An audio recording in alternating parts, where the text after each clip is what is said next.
Well, I was always, as far back as I know, interested in science, but I wasn't sophisticated enough to know the difference between medicine and science. I was interested basically in medicine, but in the research aspect of medicine, because as I'm sure you know, from our viewpoint now, medicine was in a pretty premature level at that time, and all the things we take for granted now, such as the treatment of infectious diseases, was in the future. And so I don't know, but I have the feeling I've always was interested in that. In medical science, that kind of thing. Well, I didn't know the difference between medical science and science. That's what I'm saying. Interesting. But from what we know now, the two are intertwined very much. So did you have the idea that you would go to medical school when you were in high school, that kind of thing? Oh yeah, I think definitely, yeah. Okay. And you started out at City College, I understand. Yeah, that's right, yeah. I started very early. I was, I think, 14. And I didn't do any science there. I just took the regular curriculum, and I was there for 2 years. Why did you leave? Well, I had very good grades, and I knew I wanted to go to medical school, and I discussed it with one of the deans, and he suggested that if I wanted to go to medical school, I probably should go to a college outside of New York City, because it was very hard for people in New York City to get into medical school, because obviously the schools wanted a diverse population. And so from there I went to Harvard from my second 2 years. And did you work with Dr. Hastings, Bairds Hastings at Harvard? Well, I started to do some rudimentary work when I was still in college, but after I went to medical school, I took the regular curriculum, and the first year had a very good biochemistry course given by Dr. Hastings. In my senior year at medical school, I was in some sort of a tutorial program, and was able to take the last half year of my senior year working with Dr. Hastings, and in those days you didn't, part of the class took a half year off before they interned, so that understandably and a very good idea, you didn't went to hospitals to have brand new interns on July 1st. And unfortunately, that's still, I think, a real problem, that on July 1st, they're all fresh interns. So don't get sick on the 1st of July, I guess. That's right. Going back to college days, Harvard College had a tutorial system where you met once a week or once a month with a senior person on a one-on-one, usually on a one-on-one basis. And my tutor was someone who had gotten his PhD in science, and so at that point we discussed all kinds of the classic science people and science work. And so I continued keeping up with all of that when I got to medical school. He was interested in the ions in the tissues, and he was particularly interested in magnesium, and I was working on, and from there on, and this holds for a lot of the work I did, when we got a problem, we wanted to learn more about the subject without necessarily having an aim, except understanding the basic chemistry, which parenthetically in those days was a rather unusual medical school class. And I worked on the ionization constant of magnesium phosphate. And that was the basis of my first paper in the JBC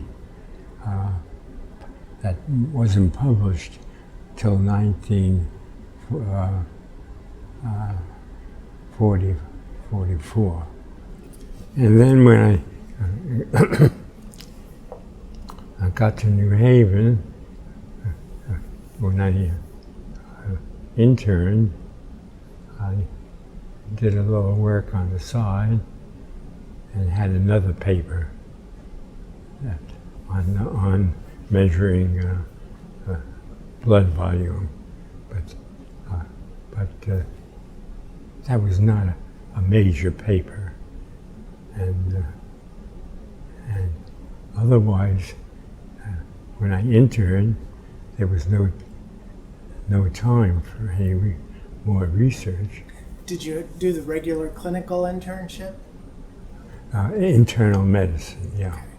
And this was at New Haven Hospital? Yeah, that's part of Yale Medical School. Did you work with anybody, a mentor or anyone like that during your internship? No, but I was familiar with a lot of the people, and got to know them and discussed work with them, but there was no specific mentor. Okay.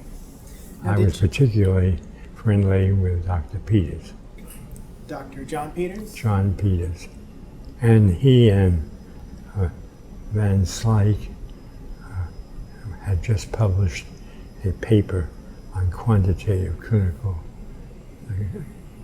chemistry, I think it was called. So when you got your medical degree, did you go right into the commission corps at that point? No, because I first interned. Right. I mean, definitely, yeah. After the internship? Well, how I got into the commission corps, but it was during the war, and it was just the beginning of Dr. Draft, and as you know, there are three uniformed services: Army, Navy, and Public Health Service. And I was interested not only in research, but really in public health, and was interested in that. And while I was interning, I heard that they were giving exams for the commission corps in the Public Health Service in New York. And parenthetically, in those days, being in the Public Health Service, you were supposed to be willing or obligated to go be assigned wherever you would be assigned, and not, as in later years, know you could come to a place like NIH. So I went to New York, and they had a board. I had to apply, and I received a commission. And to show how small the public health service was, I was the 535th commissioned officer in the whole United States, which, really considering how big the public health service is. Now, this is during the war, so This there is must have during the been some assignments for you that didn't have to do with research. Well, I didn't know that. I just had a commission. In the public health service, and then I think I would have had a 1.5 year internship. But at the last day of my year, of my first year, I received orders to go to Boston to sign in to the public health service, and I was assigned to the Boston Marine Hospital, and in 3 or 4 weeks after that, I was assigned to a Coast Guard cutter doing transatlantic convoy duty, because in those days, unfortunately, that was the most difficult period on the Atlantic.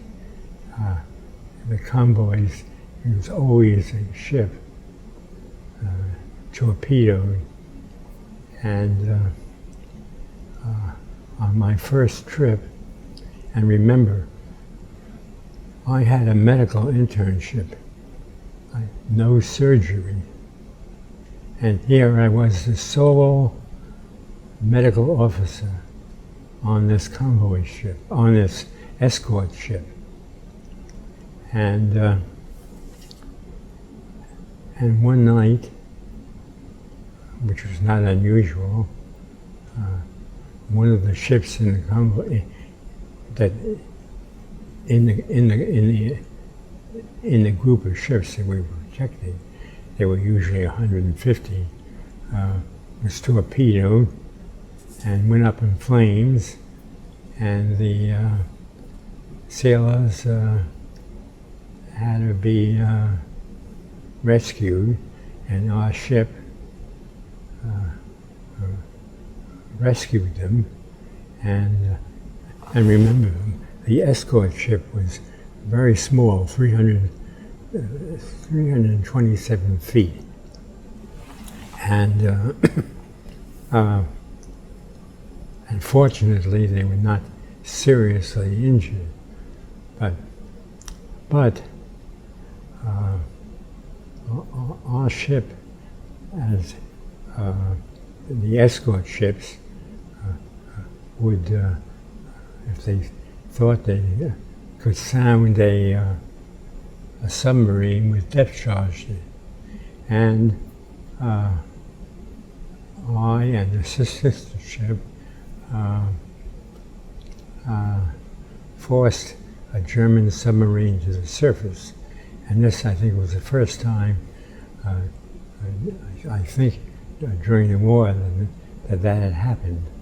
And the men on the German submarine had to escape into the water, and our ship and the sister ship picked them up and brought them to my same sick bay, which is incredible, really. And that was a very unique situation. And they were on our ship until we landed in I think, in Scotland. Okay. How many missions did you go on? 3 transatlantic trips, and they were about 20 to 25 days each, and the time in between was while they were getting together a new convoy, because it was very important that this country was sending supplies to England. It was critical for the progress of the war. So that was, shall we say, to put it mildly, very exciting, and again, considering that I didn't have anything other than a medical internship.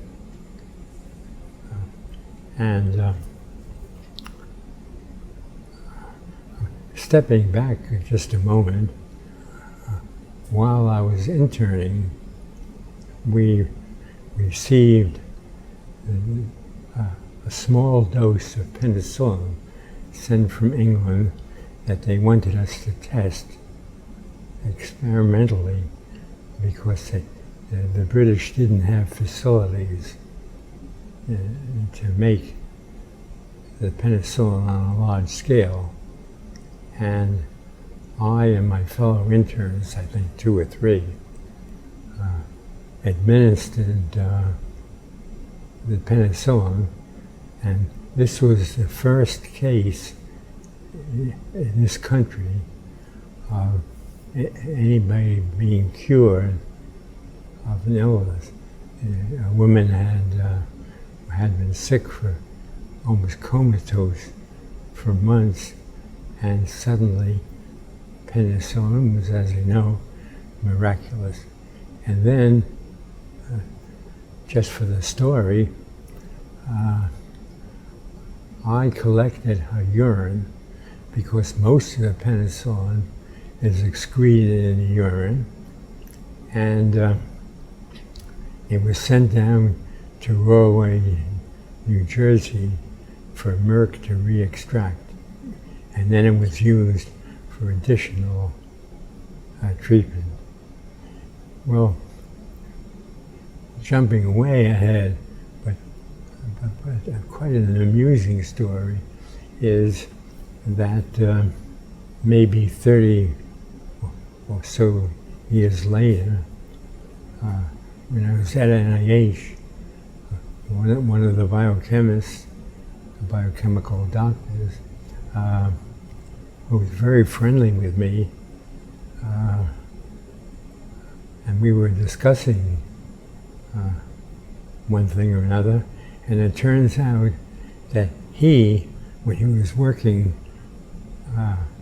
at Merck before he went to medical school, was re-extracted the urine that I had sent down. Tell me a little bit about how you ended up here at NIH. Did the war end and then you were reassigned, or how did that work? No. But by the way, before I get to that, I might just mention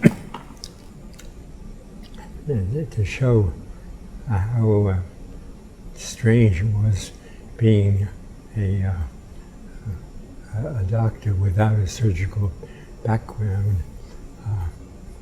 On one of the trips, the convoy commodore, there was usually a retired admiral, and this admiral had been commanded at Annapolis, and he had acute appendicitis. So he was transferred to my ship by buoy, actually, and or whatever you call it, yeah. And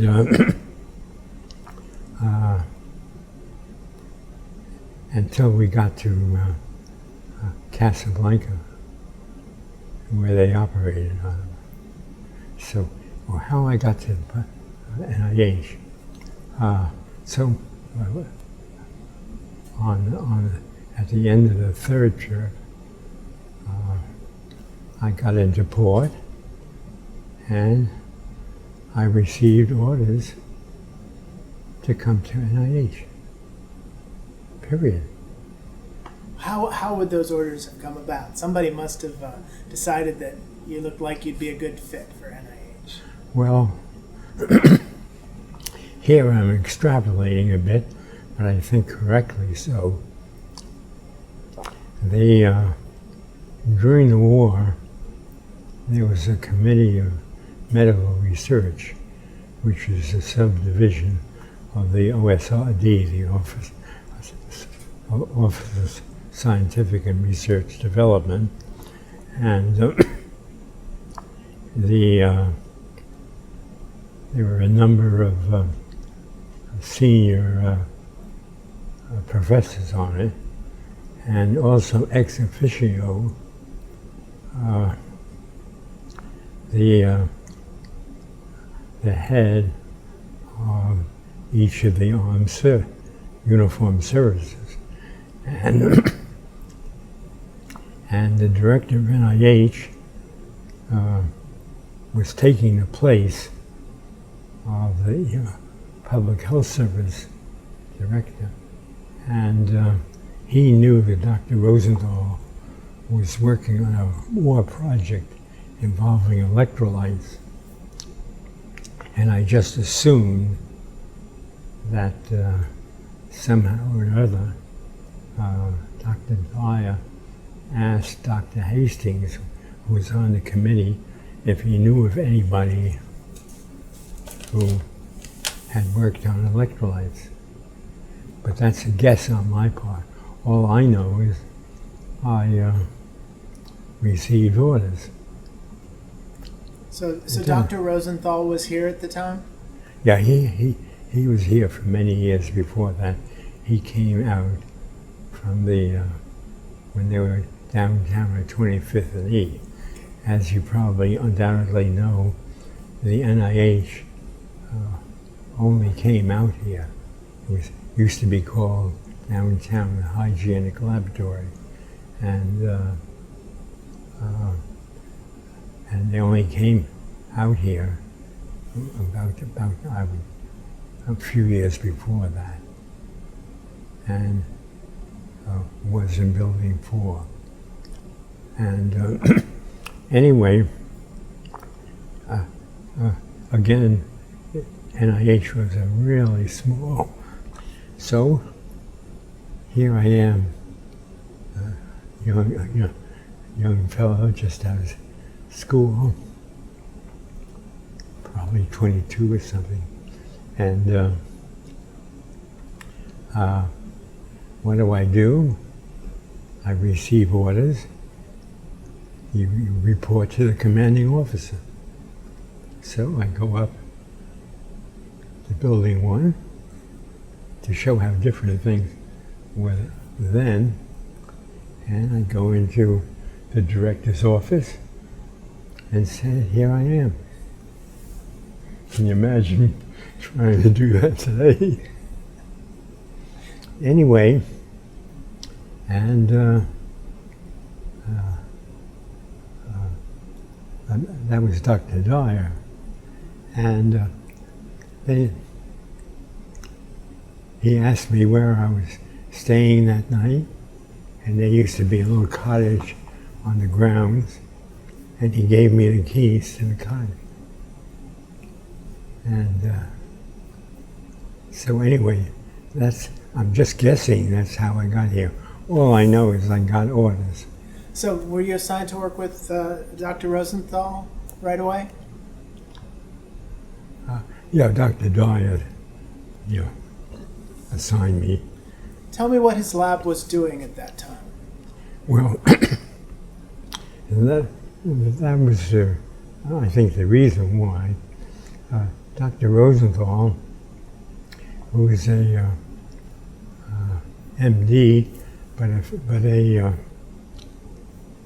pharmacologist, because of the war, was studying the treatment of burns and shock, and and was interested in finding out how you would treat a mass casualty, because this was a real problem. Obviously, if there's a mass casualty, you couldn't have enough blood, you couldn't have the personnel to give it, and so he was working with mice and I think mice and rats, and found that giving large amounts of saline could cure them, and that would be feasible. However, that was not an orthodox treatment at the time, and I assume that Dr. Dyer wanted to help Dr. Rosenthal, and also to check on the finding. Okay, so he had already determined that saline could be useful for burns and shock. That's right, yeah. Okay, so you came in and were you sort of replicating his experiments? Well, well, in doing more, I was actually doing sodium and potassium analyses and explaining why saline worked. Parenthetically, it was rather interesting that this was rather unorthodox, because most treatments accepted by the community required plasma, and were based on experiments with one dog. And Dr. Rosenthal, being an old pharmacologist, felt that you had to have multiple animals to have a statistically significant result. What were the multiple animals? Oh, say 20 rats. Okay. And then we expanded the work to test traumatic shock, and then developed a technique for bleeding rats, hemorrhage shock, and could test and show that large amounts of saline would be a good therapy. Did that become the standard treatment then? Well, little by little, but then it became, one step at the end, after the war, we also had another commission officer signed to Dr. Rosenthal, and he went to Lima, Peru. In Peru, there they didn't have enough protein to administer, so he was able to test. Dr. Markley, who was working for Dr. Rosenthal, that large amounts of saline were important. Why was Peru the subject? It's a poor country, and they didn't have the money to buy. Okay. Couldn't buy plasma. That's right, yeah. And then finally the Public Health Service, one of those study sections, it took about 10 years, recommended that this be the treatment for any mass casualty. And And now it's well accepted that saline is important, although there's still, I think, disagreement about how much and when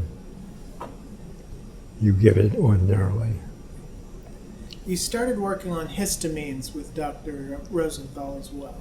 That's right. How did that come about? Well, when the war stopped, he had been working on, as a pharmacologist, to histamine, and picked it up again. An important digression here, which also shows how small NIH was. I and Dr. Rosenthal were on the first floor of building 4, which, by the way, still looks the same. And on the 3rd floor was the director of our division, equivalent to William Seabrow, and another commissioned officer had been assigned to him and Dr. Daft, who were working on nutritional supplements, vitamins particularly. And Kornberg and I would work in the evening using the hemorrhage apparatus that we had developed. Now, this is of some relevance. I don't know if you're familiar with the name. Kornberg later got the Nobel Prize, and but we were very good friends because we worked together. And then he started to. He had some other friends, and we started to have a seminar. But then Kornberg was assigned. He wanted to get additional training to Severo Ochoa, another Nobel Prize in New York, and learned a lot of biochemistry, and when he came back, he set up another a seminar group that's classical to people in the area, because it had some wonderful people who brought all kinds of new ideas, including the idea that instead of working with whole animals, you did enzymatic studies. And well, by that time, the policy of the Public Health Service had changed, and we had a lot of good people coming, either as commissioned officer or foreigners. And from there, I developed and learned. We had a seminar every day. This was lunchtime? Lunchtime, yeah. And even on some holidays. And using those techniques, I applied it to histamine and just studied the enzymes that break down histamine and so forth. So you learned these research techniques from your counterparts in the luncheon group. That's right, yeah. So the luncheon seminars were important for you to develop the mechanisms for doing your histamine research. Is that correct? No. The luncheon seminar was over in building 2, and we covered all kinds of subjects. In fact, it's hard to believe now, but we covered usually everything in the biological part of chem abstracts. Anyway, and with that knowledge, I then applied it to what I was doing in Building 4.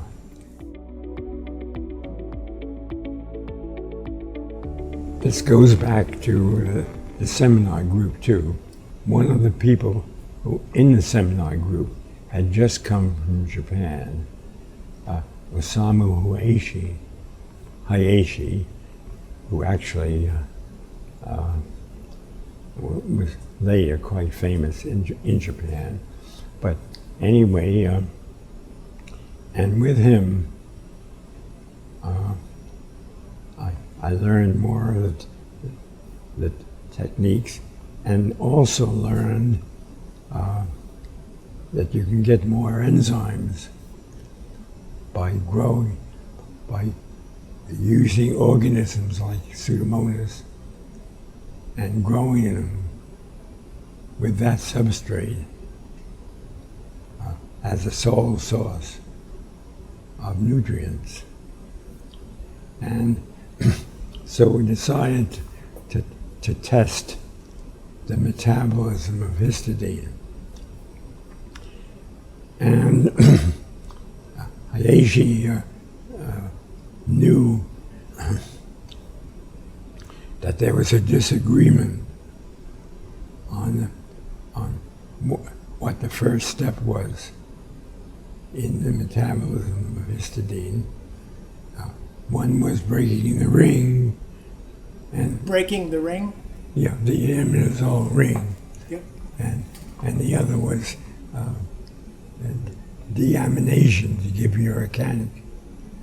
And using his technique and doing some of it with Hayashi, we found that going to urocanic was the method, and that opened up a whole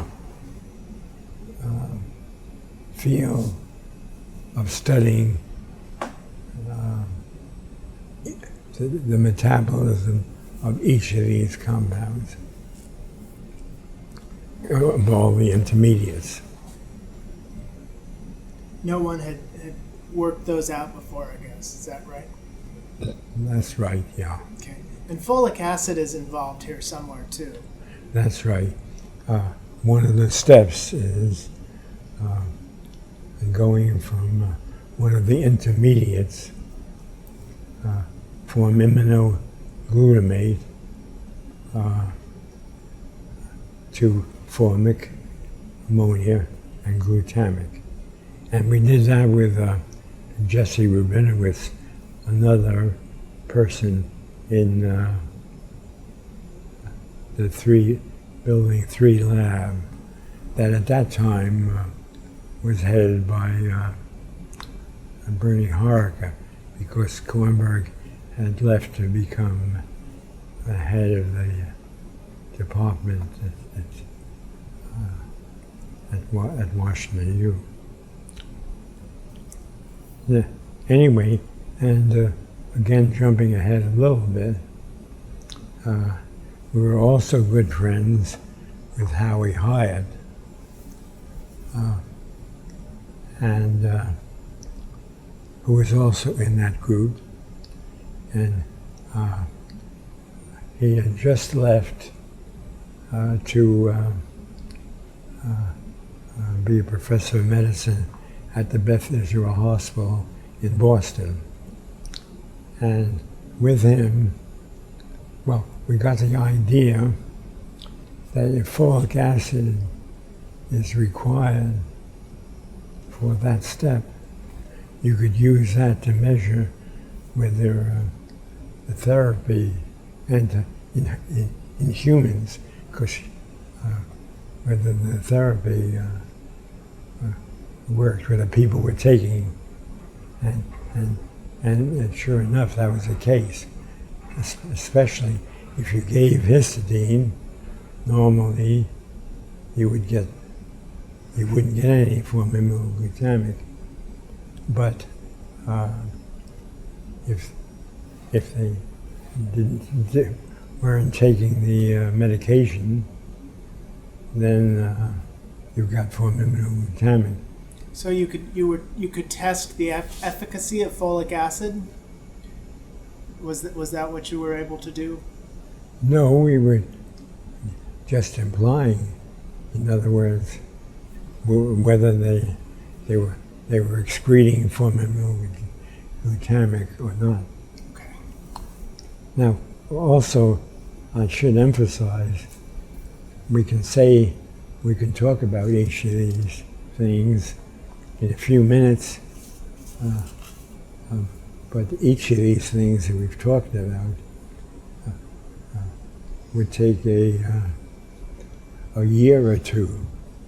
You had to develop methods, and you didn't have the techniques that we have now of all kinds, which is certainly another very relevant story. I think I read somewhere that you had to make your own glassware at some point. That's right, yeah. Yeah. At least blow your own, yeah. Yeah. Now, Dr. Rosenthal is spearheading all of this, I guess. This is still his lab, Dr. Rosenthal. Yeah, but his approach, which I think is very important, was to allow people to both work on things he's interested in, but also if they have any their own ideas, he lets them do it himself. And that's a rather important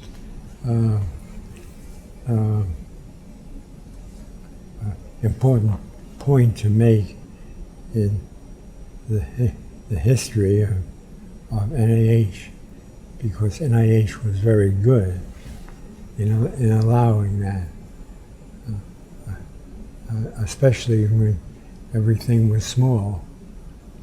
And Dr. Rosenthal, for example, had a young, at that time, young postdoc, Jack Strominger, who later became a top professor at Harvard. So we were working through the histidine research, the histidine metabolism research. Yeah. The next step seems to be heading into the amine investigations. Did one lead naturally to another? No. The important thing is most of our work, as you know, in recent years, recent meaning 30 years or more, was on spermidine. And how we got into that. And this again shows the beauty of not only Dr. Rosenthal, but of NIH at the time. Dr. Rosenthal was just reading in the library, and he was reading a German book, Die Biogene Amine, and I think by Guggenheim. And he described spermine. And spermine, parenthetically, goes back to 1670 something, with Leeuwenhoek discovering it. One of the first things he saw crystals in his new microscope. There were scattered papers at that time, since that time rather, very scattered, and Dr. Rosenthal decided that, but there was enough to tell him that it was a widespread compound. So he reached the conclusion, especially since he was interested in amines, that any compound that was that widely distributed must be significant. And as a biochemist, he injected it into mice. But instead of just watching the mice for one day, he watched them for a week, and they all died. And in other words, spermine was toxic. And so we started working on it to try and figure out why it was toxic. We then decided, especially with the background of that seminar group, to do everything we could to learn how it was made and how it was metabolized. And that led to all Now, your these wife things. was working with Dr. Rosenthal on this subject as well, is that right? Yeah, but not until probably 53 or something, because with her background, she was able to help him. Yeah. So take me through some of the steps and some of the high points of the research. Well, I guess that's a difficult question, and almost contrary to what I've been saying. Most of the time, we were not interested in the high points. We were just interested in how things worked. And in this case, we first showed that putrescine, which is a 4-carbon diamine, could be converted to the spermidine with methionine. Well, and then the next step was to show what's the intermediate, and we showed that adenylyl methionine, which was a compound that Giulio Cantoni had worked on for methylation, could be the source of the 3-carbon amino propyl part, but that before you can use it, it had to be decarboxylated. So, and from there on, yeah. By the way, I might mention, just as a general summary ahead of time. So, as I was saying, there were only a few papers, very few, in the Index Medicus when we started on spermidine. And now there are 16,000 papers in putrescine and spermidine. And to put it mildly, I haven't read most of them. It looked as if the research project was stepped up, you got more funding, or you were bringing more people in during the late 50s. Is that true? No. How many folks were working on the spermidine? Usually one or two. But then we also had other people in the lab, and most of the time, when we saw they were capable of, I followed Dr. Rosenthal's footsteps, let them work on whatever they wanted to. And some of them really did some really outstanding work, like Bob Shimke and several others. What did Shimke do? He showed that could show liver turnover, and kept working on that. Then there was any number of people, Loretta Levy, Chet Berlin,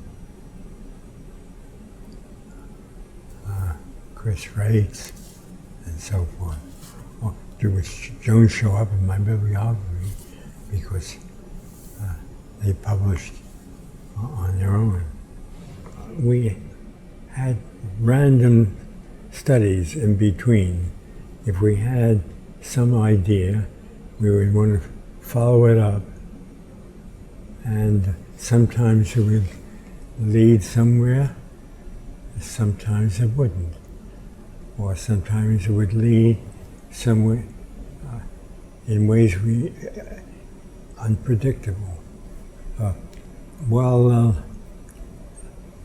looking up my reprints in preparation for the talk, I was reminded of some work we did with someone named Demetrio, who came to work with me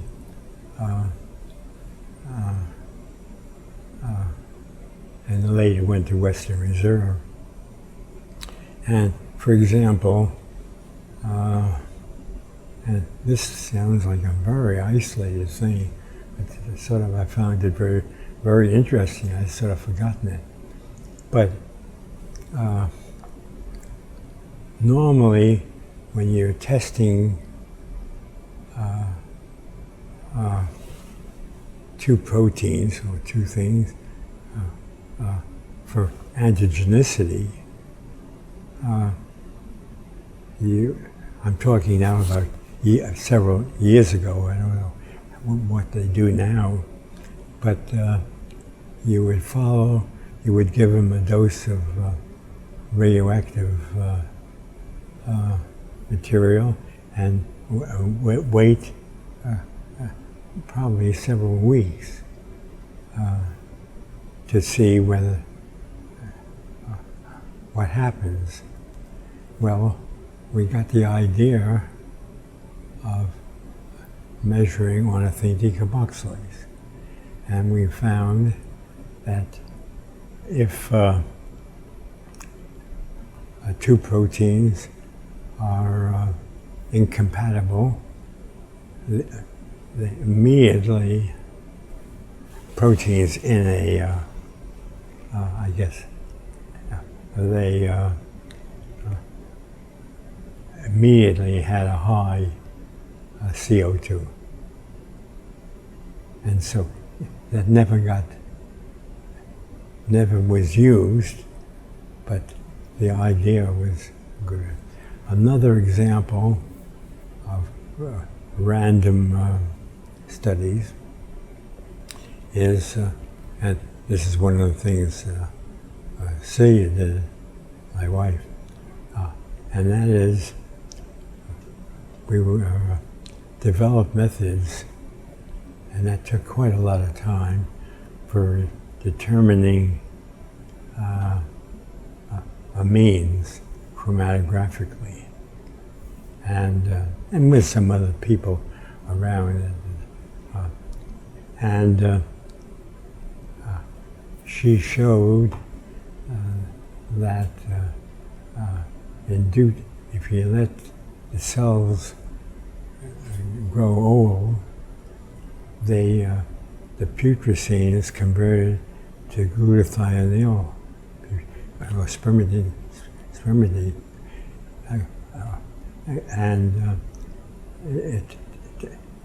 and we didn't do any much more with it, but another group independently had found that you have to have glutathione spermidine for glutathione to work in trypanosomes. And so for a while that was used, and I don't know what finally happened for the treatment of trypanosomiasis in Africa. But again, these are just random things. So one of the things you talked about was the fact that people in the lab could just study whatever it was they were interested in. Which raises the question, I think when you joined, this was the Laboratory of Experimental Biology. At some point it turns into NIAMD. Was there an organizing leadership that was sort of driving the research at any point in your career? No, our institute has always been very, very good in giving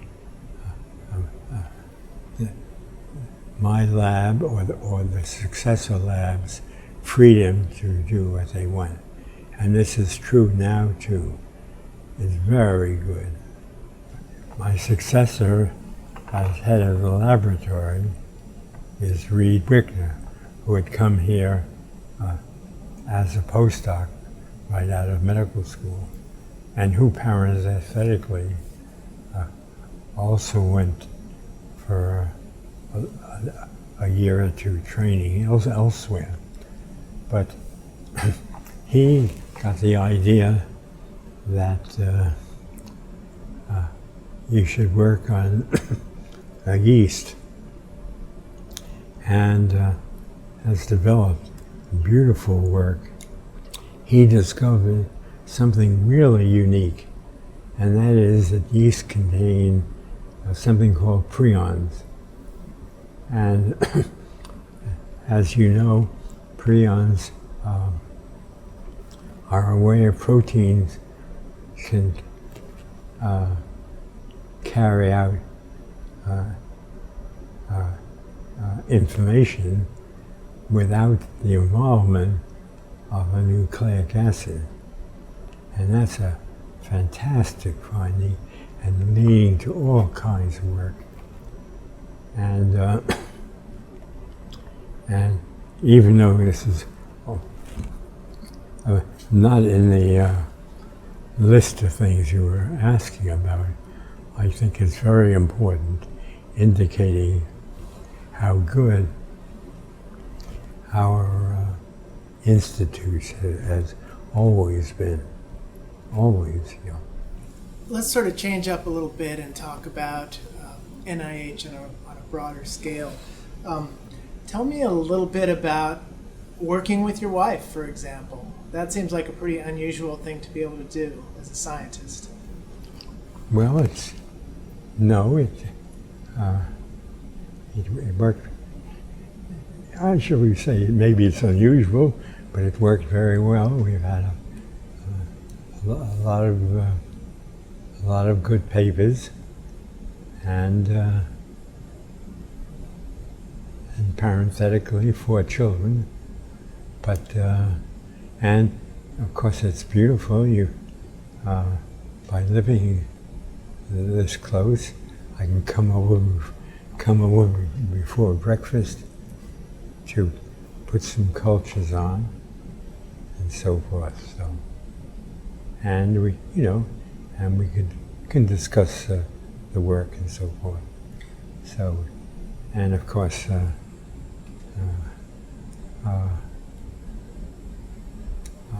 give her credit for things working, but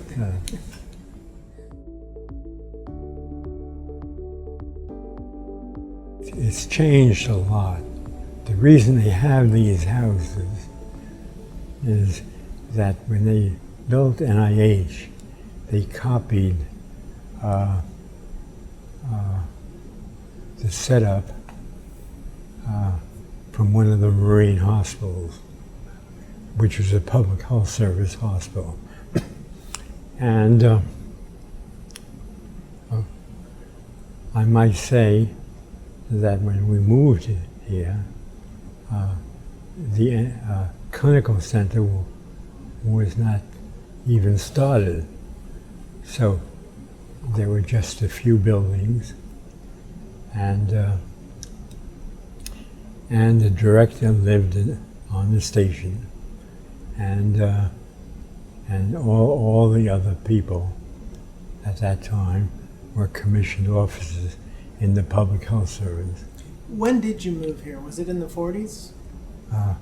Yeah, probably. Yeah, late 40s. Okay. Or very early 50s. Yeah. Then gradually things changed, and but it was very nice then, because I got to know people and discuss people in all kinds, in different fields. It gradually opened up to anybody who applied, but there are so few houses, and then now essentially all are being converted to offices. How many people lived here on campus back in that time? I think it's about a dozen. A dozen? Well, more people, but I mean, I think there were a dozen scientists. a dozen houses, I think. Okay. Let's see. Something like that, yeah. 2 big ones and then a number of small ones. As I say, the director lives here, which is, and of course, that was good from his point of view too. I mean, anyway, it was very, very good. The director lived here? Yeah. So he could keep tabs on people, I guess. Well, he didn't have to, yeah. Did you take over from Dr. Rosenthal as director of the lab? Yeah. Tell me a little bit about how you ran things and how you mentored people. Well, I guess the answer to that is I didn't. In other words, we tried to get the best people we could to work in the lab, and some of them worked on my project, but usually I encouraged them to work on their own project. And did you spend most of your time working at the bench? Oh yeah, all the time. Before we get to the journal, I think there's a little more general stuff to talk about. Sure. And that is the equipment and the need for expensive equipment, and the need for supporting personnel has changed over the years enormously. In other words, what I've been talking about is, in a sense, an old-fashioned approach. And nowadays, you have to have expensive equipment, whether it's Raman Spectre or just anything. It's all, fancy mass spectrometry. There isn't anything. And in addition, what used to take, you mentioned what my wife was doing, for example, she did a lot of DNA sequencing. And now you want a sequence, you put it in the mail, and the next morning you get a sequence. So it's enormously different, and this makes a real difference to the people who are running things, that they have a much bigger operation to work on, and so I think that's a really important difference. The same thing is true in medicine. Now you can study a lot of medical problems in cell culture, and which means you can know much more about what to do.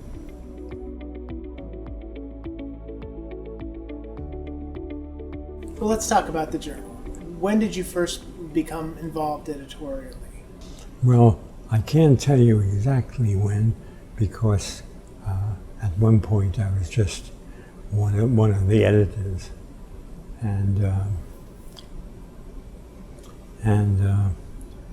but then about 50 years ago, I became editor. 40 or 50 years ago. 1969? Something like that, yeah. And interestingly, all my work that I did in that was in the evenings because of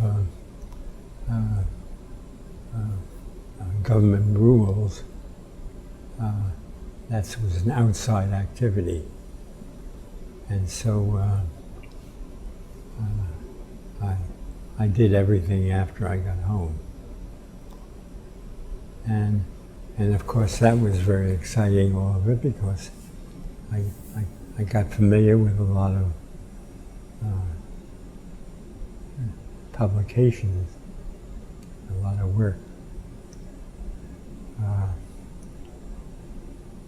By the way, interrupting a fair amount completely, today is an interesting, today, an interesting day. I told you my first paper in the JVC was in 1943, and I just got a paper accepted, not by the JVC, but by Femmes Lettres, a different journal, but still, so I'm still publishing. Well, congratulations. Yeah, oh yeah, and one thing I always mention, that it's been very exciting to be in science and medicine at this time. It goes way beyond anything we could have dreamed of when I was at school. Even though I did that in the evening, the journal has expanded enormously, and the number of papers expanded, the number of editors has expanded. But the most important thing, and one that I am with two people from the staff responsible for, is the electronic distribution of information. Because when I first started with the journal, in the evening or late afternoon, all the reviews were on paper, And actually, a bag was brought over to me every night to work on. And it took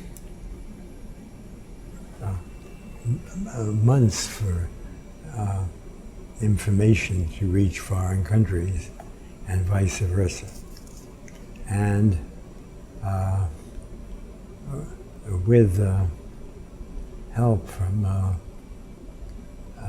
two people on the JVC staff, we have gotten to the point that we now have all the publications. And this was the first biological journal that did this. It is distributed online. In fact, we don't even print a journal anymore. You started by putting it on CD-ROM, right? We started with CD-ROM, but then with the help of the chief librarian at Stanford, he was imaginative, and we were very enthusiastic to say that the CD-ROMs were not the answer. But of course, we're very dependent on the fact that the technique of transmission of data is there. And say it was inconceivable before, but now all over the world they can read what somebody here is working on, and vice versa. Are you still associated with the journal?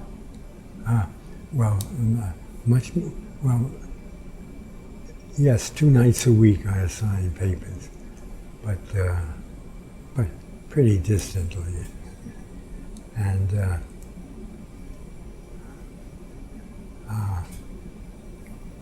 but that was really a big thing, even though it was an extracurricular thing. It I think was rather important. Besides the electronic transmission, how else has the journal changed? Well, we try not to, or the people try not to basically change. But I think now, in general, the articles follow are longer and looking for mechanisms. But I feel, and I think the journal feels, that they don't want to lose sight of the fact that we want to publish good scientific work, whether it adds up at this time to a mechanism or not. Is there anything else that you think we should talk about at this point? Oh, hundreds of things. Looking back at your career, you talked about your education and the people and the circumstances that led you down certain paths. How much of your research path through your time at NIH has been really self-directed, and how much of it has been due to chance? Well, we never know that. One thing leads to another.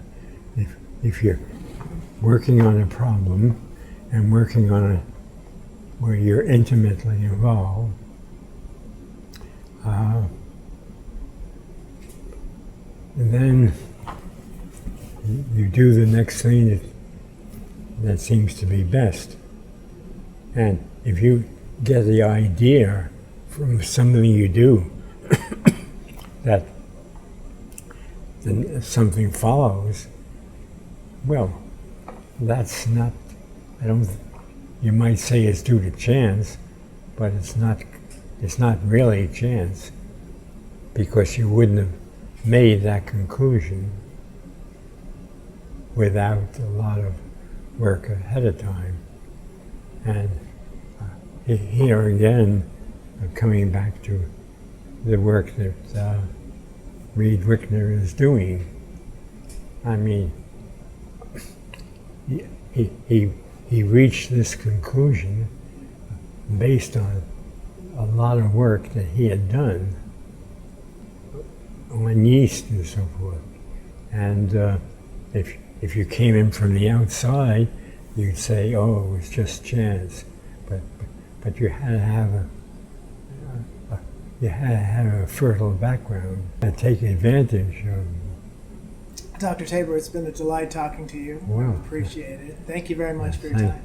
Thank you.